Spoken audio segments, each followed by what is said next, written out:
हाँ, बिल्कुल। हम लोग अक्सर ये मान लेते हैं ना कि सबसे अच्छा छात्र वही है जो क्लास में एकदम शांत बैठता है। मतलब बिना पलक झपकाए टीचर के लेक्चर को सुनता रहे और अपनी नोटबुक में बस सुंदर सुंदर अक्षरों में नोट्स उतारता जाए। हाँ बिल्कुल। एक आइडियल स्टूडेंट की यही तो तस्वीर हमारे दिमाग में होती है। एकदम सही। और सदियों से हम शिक्षा को एक ऐसे ही नजरिए से देखते आए हैं, जैसे ज्ञान कोई झरना है जो टीचर से निकल रहा है और छात्र के उस खाली दिमाग वाले बर्तन में भरता जा रहा है, जो कि एक बहुत बड़ी गलतफहमी है। हाँ, तो चलिए इसे थोड़ा गहराई से समझते हैं। आज के इस गहन विश्लेषण में हम बात कर रहे हैं कि इंसानी दिमाग वास्तव में कैसे सीखता है। अगर आधुनिक विज्ञान ये साबित कर दे कि चुपचाप बैठकर सुनना दिमाग के सीखने का सबसे खराब और धीमा तरीका है, तो क्या होगा? तो हमारा पूरा एजुकेशन सिस्टम ही सवालों के घेरे में आ जाएगा, है ना? और यही वो बिंदु है जहां हमारी पारंपरिक शिक्षा प्रणाली पूरी तरह से एक भ्रम पर टिकी हुई नजर आती है। सही बात है। और इसलिए आज का हमारा ये एपिसोड, मेरा मतलब है आज की हमारी ये चर्चा बहुत दिलचस्प होने वाली है। हमारे पास जो स्रोत सामग्री है वो शिव नारायण द्वारा तक्षशिला पेज पर प्रकाशित लेख हैं, लर्निंग लाइक जीनियस और सिस्टम लर्नोग्राफी। इन लेखों ने न्यूरोसाइंस और शिक्षा को मिलाकर एक नई अवधारणा पेश की है। आज हमारा मिशन बस यही समझना है कि एक आम दिमाग जीनियस कैसे बनता है। और मजेदार बात यह है कि ये कोई जादू नहीं है, बल्कि लर्नोग्राफी नाम के एक बहुत ही स्पष्ट न्यूरोलॉजिकल सिस्टम का नतीजा है। बिल्कुल।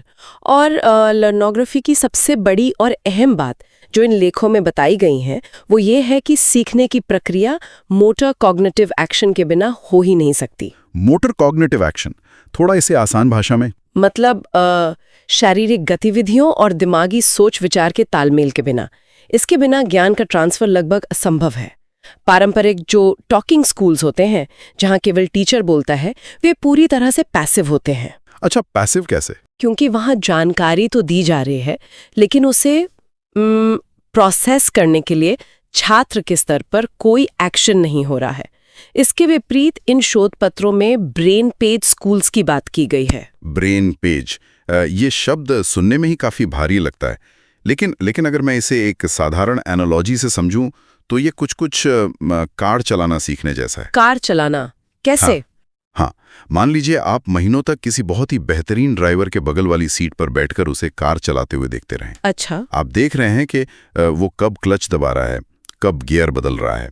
आपको थ्योरी पूरी याद हो गई, लेकिन जिस दिन आप खुद स्टीयरिंग व्हील पकड़ेंगे, आपके हाथ पैर कांपेंगे और कार झटके खाकर बंद हो जाएगी। बिल्कुल बंद हो जाएगी। क्योंकि जानकारी तो थी, लेकिन आपके दिमाग ने उस मोटर एक्शन को महसूस ही नहीं किया। जब तक आप खुद स्टीयरिंग नहीं पकड़ेंगे, तब तक ड्राइविंग का ब्रेन पेज बनेगा ही नहीं। अरे वाह, ये एक बहुत ही सटीक और गहरा उदाहरण है। जब आप उस ड्राइवर को बस देख रहे थे तो आप केवल दृश्य और श्रव्य, मतलब विजुअल और ऑडियो जानकारी इकट्ठा कर रहे थे। हाँ, बस पैसिव होकर। सही कहा। लेकिन जब आप खुद उस स्टीयरिंग को संभालते हैं तो आपका दिमाग संघर्ष करता है, वो गलतियां करता है, वो आपके हाथ और पैरों की मांसपेशियों से लगातार फीडबैक लेता है। और तब जाकर वो उन सभी जानकारियों को जोड़कर एक नया न्यूरल सर्किट बनाता है, और यही ब्रेन पैच का निर्माण है। तक्षशिला मॉडल में साफ कहा गया है कि शिक्षक का काम ज्ञान को जबरदस्ती छात्र के दिमाग में ठूसना नहीं है। तो फिर शिक्षक का रोल क्या रह जाता है? वो केवल एक नॉलेज मॉडरेटर होते हैं। वो एक ऐसा माहौल बनाते हैं जहां छात्र खुद एक्शन करके अपना ब्रेन पैच बना सके। वहां छात्र सिर्फ एक श्रोता नहीं बल्कि एक छोटा शिक्षक बन जाता है। छोटा शिक्षक, क्या बात है। तो अगर हम इस ब्रेन पेज को बनाने की प्रक्रिया को डिकोड करें तो इसकी शुरुआत आखिर कहाँ से होती है? मतलब जब कोई बिल्कुल नई जानकारी हमारे सामने आती है तो दिमाग सबसे पहले क्या करता है? इस पूरी प्रक्रिया को शोध सामग्री में 7 आयामों या 7 डायमेंशंस में बांटा गया है। इसकी शुरुआत होती है एक स्पष्ट पहचान बनाने से, जिसे डेफिनेशन स्पेक्ट्रम कहा गया है। डेफिनेशन स्पेक्ट्रम, ये पहला आयाम है। हाँ। जब भी हम किसी नई चीज का सामना करते हैं तो हमारे दिमाग का ब्रोका एरिया और टेम्पोरल लोब सक्रिय हो जाते हैं। ब्रोका एरिया, अच्छा। और ये कोई रटी रटाई परिभाषा याद करने की बात नहीं है। ये बाहरी दुनिया के किसी अजनबी प्रतीक को हमारे दिमाग के अंदर एक पहचान देने की प्रक्रिया है। इसे थोड़ा और सरल भाषा में समझते हैं। क्या ये वैसा ही है जैसे हम किसी पार्टी में पहली बार किसी अजनबी से मिलते हैं? हाँ, बिल्कुल वैसा ही। सबसे पहले हम उसका नाम जानते हैं, उसका चेहरा याद रखते हैं, बस ये तय करते हैं कि अरे हाँ, ये व्यक्ति इस दुनिया में मौजूद है। हमारा दिमाग भी शायद नई जानकारी के साथ ऐसा ही करता है। एकदम सही। ब्रोका एरिया और टेम्पोरल लोब मिलकर उस अजनबी जानकारी का एक मानसिक मॉडल तैयार करते हैं। लेकिन सिर्फ किसी का नाम या चेहरा जान लेना काफी तो नहीं है ना? नहीं, बिल्कुल नहीं। पार्टी में कोई सिर्फ नाम जानकर तो दोस्त नहीं बन जाता। बस जीनियस लोग सिर्फ नाम या परिभाषा पर नहीं रुकते। यहीं से दिमाग दूसरे आयाम की तरफ बढ़ता है, जिसे फंक्शन मैट्रिक्स कहते हैं। अब दिमाग ये जानना चाहता है कि ये चीज काम कैसे करती है, इसका उद्देश्य क्या है। हाँ, मतलब अजनबी का नाम तो पता चल गया, अब ये जानना है कि वो पार्टी में कर क्या रहा है और उसका मुझसे क्या लेना देना है। सही कहा। और इस सवाल का जवाब ढूंढने के लिए दिमाग अपने प्रीफ्रंटल कॉर्टेक्स का इस्तेमाल करता है। ये हमारे दिमाग का लॉजिक सेंटर है। फंक्शन मैट्रिक्स असल में कारण परिणाम कॉज एंड इफेक्ट्स के संबंध बनाता है। Cause and effect? मान लीजिए डेफिनेशन स्पेक्ट्रम के जरिए आपने समझ लिया कि गुरुत्वाकर्षण यानी ग्रेविटी नाम की कोई चीज होती है। हाँ। अब फंक्शन मैट्रिक्स आपको ये सोचने पर मजबूर करेगा कि इसी गुरुत्वाकर्षण के कारण कोई सेब नीचे क्यों गिरता है या ग्रह सूर्य के चारों ओर कैसे चक्कर लगाते हैं। अच्छा, तो ये अलग अलग बिखरे हुए तथ्यों को जोड़कर एक सिस्टम बनाता है। लॉजिक और कारण समझना तो बहुत जरूरी है। लेकिन एक बात बताइए जी। कई बार हमारे सामने ऐसी समस्याएं आ जाती हैं जो इतनी बड़ी और जटिल होती हैं कि सिर्फ लॉजिक से काम नहीं चलता। जैसे गणित का कोई बहुत कठिन सवाल या फिर असल जिंदगी का कोई बड़ा प्रोजेक्ट। जब जानकारी बहुत भारी पड़ने लगती है तब दिमाग क्या करता है? बहुत अच्छा सवाल है। जब जानकारी का पहाड़ सामने होता है तब तीसरे आयाम की एंट्री होती है। तब दिमाग का डोर्सोलैटरल प्रीफ्रंटल कॉर्टेक्स मैदान में उतरता है। इस प्रक्रिया को ब्लॉक सॉल्वर कहा गया है। ब्लॉक सॉल्वर, नाम से ही लग रहा है कि ब्लॉक्स में बांटना। बिल्कुल, ये किसी भी विशालकाय समस्या को छोटे छोटे प्रबंधनीय टुकड़ों या ब्लॉक्स में तोड़ने की कला है। एक मिनट के लिए यहाँ रुकते हैं। क्या ये ब्लॉक सॉल्वर सिर्फ स्टेप बाय स्टेप काम करने का कोई भारी भरकम फैंसी नाम नहीं है? मतलब हम बचपन से स्कूल में गणित के सवालों को अलग अलग स्टेप्स में हल करते आए हैं, इसमें इतनी जीनियस वाली क्या बात है? ये एक बहुत ही जायज संदेह है आपका, लेकिन सतह के नीचे जो हो रहा है वो बहुत अलग है। अच्छा। जब आप सिर्फ स्कूल के तरीके से स्टेप बाय स्टेप सवाल हल करते हैं तो आप अक्सर बिना सोचे बस रटे हुए नियमों का पालन कर रहे होते हैं। लेकिन ब्लॉक सॉल्वर की जो न्यूरोलॉजिकल प्रक्रिया है उसमें रिवर्स लर्निंग और मोटर सीक्वेंसिंग शामिल है। तो आपने कभी इकिया का कोई बड़ा फर्नीचर सेट खुद से जोड़ने की कोशिश की है? अरे बाप रे, हाँ। और वो हमेशा एक बहुत ही डरावना अनुभव होता है। सामने लकड़ियों का ढेर होता है, एक ऐसा मैनुअल जिसे समझना किसी पहेली से कम नहीं। बिल्कुल, जब एक आम इंसान उसे देखता है तो वो बस पहला पन्ना खोलता है और अंधों की तरह निर्देश मानने लगता है। हाँ, जो कि अक्सर गलत ही होता है। सही कहा। लेकिन जब आपका डोर्सोलैटरल प्रीफ्रंटल कॉर्टेक्स ब्लॉक सॉल्वर की तरह काम करता है तो आप उस लकड़ियों के ढेर को देखकर अपने दिमाग में उस पूरी मेज का एक नक्शा विजुअलाइज करते हैं। अच्छा, मतलब पहले से ही फाइनल प्रोडक्ट दिमाग में होता है। हाँ, आप अंतिम परिणाम से पीछे की तरफ यानी रिवर्स सोचना शुरू करते हैं। आप तय करते हैं कि ठीक है, ये ऊपरी हिस्सा है, ये 4 पैर हैं, पहले मुझे पेच कसने होंगे। ये सिर्फ टुकड़ों में बांटना नहीं है। तो और क्या है? ये दिमागी विचारों को शारीरिक एक्शन में बदलने की एक पूरी कोरियोग्राफी है। इसमें बेसल गैंग्लिया और सेरिबेलम भी शामिल हो जाते हैं जो आपके हर एक कदम की सटीकता और टाइमिंग को पक्का करते हैं। ओहो, ये तो सच में दिमाग को चकरा देने वाला है। मतलब समस्या को सिर्फ सुलझाया नहीं जा रहा है, उसका पूरा एक खाका तैयार किया जा रहा है। बिल्कुल। लेकिन अब एक और बड़ा सवाल आता है। हमने परिभाषा समझ ली, लॉजिक लगा लिया, समस्या को टुकड़ों में तोड़कर हल करने का खाका भी बना लिया, लेकिन हमारा दिमाग इस अथाह जानकारी को स्टोर कैसे करता है? ये बहुत अहम हिस्सा है, क्योंकि अक्सर परीक्षा के समय या किसी अहम मीटिंग के बीच में हम अचानक सब कुछ भूल जाते हैं। ऐसा लगता है जैसे दिमाग से डेटा डिलीट हो गया हो। लेकिन सच तो ये है कि डेटा डिलीट नहीं होता। असल में हम उसे ढूंढने का रास्ता भूल जाते हैं। हाँ, और यहीं पर हमारा चौथा आयाम आता है जहां हिप्पोकैम्पस की भूमिका होती है। इसे इस लर्नोग्राफी सिस्टम में हिप्पोकैम्पस का नाम दिया गया है। हिप्पोकैम्पस। हाँ, ये हमारे दिमाग का अपना सर्च इंजन और नेविगेशन सिस्टम है। स्रोत सामग्री इसे बहुत ही सुंदर नाम देती है, Jnanpith map. Jnanpith map. Hippocampus जानकारी को सिर्फ किसी अंधेरे कोने में नहीं फेंक देता, बल्कि वो हर एक जानकारी को एक भौतिक स्थान यानी स्पेस और समय यानी सीक्वेंस के साथ जोड़कर एक नक्शे पर पिन कर देता है। अरे वाह! और यहाँ ये विषय सच में बेहद दिलचस्प हो जाता है। अगर मैं इसे आज के डिजिटल दौर की किसी चीज से जोड़कर देखूं, तो ये बिल्कुल हमारे स्मार्टफोन के गूगल मैप्स की तरह काम करता है। कैसे? मतलब जब हम किसी नई जगह जाते हैं, तो गूगल मैप्स उस जगह का एक जीपीएस पिन सेव कर लेता है।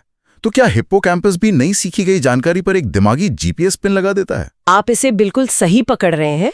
जब एक जीनियस कुछ सीखता है, तो उसका हिप्पोकैम्पस एक बहुत ही विस्तृत और स्पष्ट स्पेशल मैप बनाता है। Special map? वो गणित के किसी सूत्र को भौतिक विज्ञान के किसी नियम के साथ जोड़ देता है, या इतिहास की किसी घटना को इंसानी मनोविज्ञान के साथ मैप कर देता है। इसलिए जब उसे किसी जानकारी की जरूरत होती है, तो उसका दिमाग बिना भटके सीधे उसी लोकेशन पर पहुंच जाता है। क्या बात है! जिन छात्रों को परीक्षा में सब कुछ भूल जाने की बीमारी होती है, उनके साथ असल दिक्कत ये है कि उन्होंने क्लास में सिर्फ जानकारी सुनी थी, लेकिन उसका कोई ज्ञानपीठ मैप नहीं बनाया। उनका जीपीएस सिग्नल ही गायब होता है। ये तो एक बहुत बड़ी इंसाइट है। तो अगर मेरे पास एक मैप है, तो क्या मेरी सीखने की प्रक्रिया पूरी हो गई? नहीं, मैप सिर्फ रास्ता दिखाता है, लेकिन उस रास्ते पर चलने के लिए एक मजबूत सड़क भी तो बनानी होगी। सड़क? हाँ, और यहीं पर 5वां आयाम आता है, मॉड्यूल बिल्डर। यही वो निर्माण क्षेत्र है जहां बिखरी हुई जानकारी को एक पक्के सुव्यवस्थित ढांचे में यानी असली ब्रेन पेज में बदल दिया जाता है। अच्छा, मैंने स्रोत लेखों में इस जगह पर एक बहुत ही भारी भरकम शब्द पढ़ा था, जिसने मुझे डरा ही दिया था। कौन सा शब्द? Thalamic cycloid rehearsal. ओहो, हाँ। ये क्या बला है? इसे सुनकर तो लगता है जैसे किसी साई-फाई फिल्म का कोई गुप्त हथियार हो। मैं मानती हूँ ये नाम भले ही भारी लगे, लेकिन इसके पीछे की कार्यप्रणाली को समझना बहुत जरूरी है। आसान शब्दों में, ये एक ऐसा लूप है जहां आपका दिमाग किसी जानकारी को बार बार अभ्यास करके एक पक्की संरचना में ढालता है। लूप? हाँ, हमारे दिमाग में थैलेमस एक राउटर की तरह काम करता है। वो जानकारी के सिग्नल्स को बेसल गैंग्लिया, जो हमारी आदतों का केंद्र है, और सेरिबेलम, जो हमारे मोटर कंट्रोल को देखता है, इनके माध्यम से बार बार कॉर्टेक्स तक भेजता है। तो यानी अगर मैं कोई चीज पढ़ रहा हूं, फिर उसे समझने के लिए लिख रहा हूं और फिर उसे किसी और को बोलकर समझा रहा हूं, तो क्या ये थैलेमिक साइक्लोजॉइड रिहर्सल है? एकदम सही। जब आप किसी विचार को एक शारीरिक क्रिया के जरिए, जैसे लिखकर या समझाकर दोहराते हैं, तो वो सिर्फ एक मानसिक विचार नहीं रह जाता। बार बार मोटर अभ्यास करने से न्यूरॉन्स के बीच का कनेक्शन शारीरिक रूप से मोटा और तेज हो जाता है। मतलब एक कच्ची पगडंडी एक पक्की हाईवे में बदल जाती है। वाह! तो अब हमारे दिमाग में पक्का हाईवे बन चुका है। हमने डेफिनेशन स्पेक्ट्रम से अजनबी को पहचाना, फंक्शन मैट्रिक्स से उसका काम समझा, ब्लॉक सॉल्वर से उसे छोटे हिस्सों में तोड़ा, हिप्पोकैम्पस से उसे गूगल मैप्स की तरह नेविगेट किया, और अंत में मॉड्यूल बिल्डर के हाईवे पर उसे दौड़ा दिया। लेकिन अगर ये हाईवे सिर्फ मेरे दिमाग के अंदर ही रहे, तो उसका बाहरी दुनिया में क्या फायदा? यही तो बात है। मतलब अगर मैंने सब सीख लिया, लेकिन मैं उसे दुनिया के सामने पेश ही नहीं कर पाया, फिर? यही वो कमी है जो बहुत से होनहार लोगों को पीछे छोड़ देती है, और इसे दूर करने के लिए छठा आयाम, टास्क फॉर्मेटर, सामने आता है। Task formatter? ये वो पुल है जो सीखने को करने से जोड़ता है। दिमाग का प्रीमोटर कॉर्टेक्स और सेरेबेलम ज्ञान को प्रदर्शन यानी परफॉर्मेंस में बदलते हैं। तो क्या ये वही चरण है जहां तक्षशिला क्लासरूम में छात्र छोटे शिक्षक बन जाते हैं? हाँ, ज्ञान को सिर्फ अपने तक सीमित नहीं रखना है। टास्क फॉर्मेटर आपको मजबूर करता है कि आप उस जानकारी का वास्तविक समय में उपयोग करें। मतलब एक्शन में लाएं। बिल्कुल। आप खड़े होकर दूसरों को समझाएं, व्हाइट बोर्ड पर समस्याओं का समाधान करें। जब विचार हाथों और बातों के जरिए बाहर आते हैं, तब ज्ञान पूरी तरह से आपका अपना हो जाता है। ये सफर सच में अविश्वसनीय रहा है। लेकिन शिव नारायण के इन शोध लेखों के सबसे आखिरी हिस्से में एक ऐसी चीज का जिक्र है जिसने मुझे सबसे ज्यादा उलझन में डाला। Dark knowledge? हाँ, 7वां आयाम, डार्क नॉलेज। ये पढ़ने में किसी रहस्यमयी तिलिस्म जैसा लगता है। फ्रोड कहता है कि जब ज्ञान हमारे अवचेतन में यानी अनकॉन्शियस में चला जाता है तो इंसान बिना सोचे ही सटीक काम करने लगता है। ये जीनियस जोन है। लेकिन मैं यहाँ थोड़ा असहमत हूँ। क्यों? आपको क्या लगता है? या ये सिर्फ हमारी रोजमर्रा की आदतों का ही कोई दूसरा नाम नहीं है? जैसे मैं रोज अपनी कार ड्राइव करके ऑफिस जाता हूँ। कई बार मैं ख्यालों में खोया होता हूँ, मुझे रास्ते का कुछ याद नहीं होता, लेकिन मैं बिल्कुल सही जगह ऑफिस पहुंच जाता हूँ। हाँ, ऐसा सबके साथ होता है। तो क्या वो मेरी डार्क नॉलेज है? क्या उस वक्त मैं जीनियस बन जाता हूँ?